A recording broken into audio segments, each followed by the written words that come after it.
एक बहुत गरीब किसान था। वह अपनी बेटी के साथ एक छोटी सी झोपड़ी में रहता था।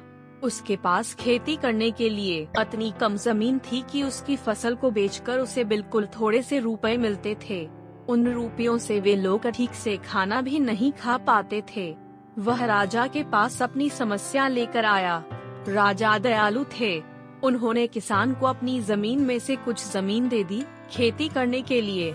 उन्होंने कहा, यह जमीन तो हमारी ही रहेगी, लेकिन उस पर उगने वाली फसल तुम्हारी होगी।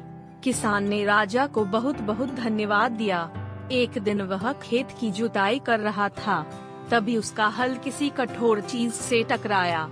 उसने वहां खोदकर देखा तो उसे सोने की एक ओखली मिली। किसान ईमानदार था। उसने अपनी बेटी से कहा, हमें यह ओखली राजा के खेत से मिली है। जिसकी जमीन है उसी की यह ओखली भी है, इसीलिए हमको इसे राजा को लौटा देना चाहिए। किसान की बेटी बोली, नहीं पिताजी, आप ऐसा मत कीजिए। आपको सिर्फ ओखली मिली है। यदि राजा ने आपसे इसकी सोने की मूसल भी मांगी तो आप क्या करेंगे? आप इस ओखली को अपने ही पास रखिए। लेकिन किसान को यह बात ठीक नहीं लगी। वह बोला, जो चीज हमें मिली ही नहीं, वह मांगने का राजा को कोई अधिकार नहीं है। वह राजा के पास ओखली लेकर पहुंचा।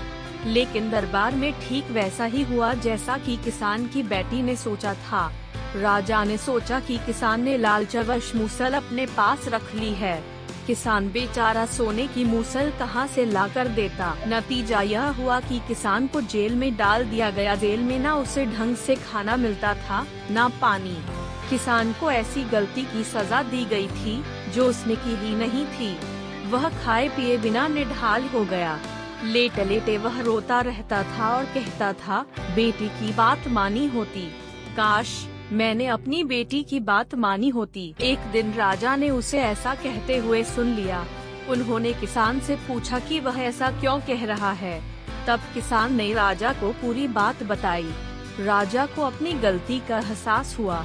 किसान को तुरंत छोड़ दिया गया। किसान की बेटी को राजा ने दरबार में बुलाया। उससे बातें करने के बाद राजा को पता चल गया कि वह कितनी बुद्धिमान है। किसान की बेटी को राज्य के खजाने का मंत्री बना दिया गया। उन्हें रहने के लिए घर और सभी सुख सुविधाएं दी गईं। किसान और उसकी बेटी सदा सुख से रहे। किसान को थोड़ा कष्ट जरूर झेलना पड़ा, लेकिन अंत में जीत सच्चाई की हुई।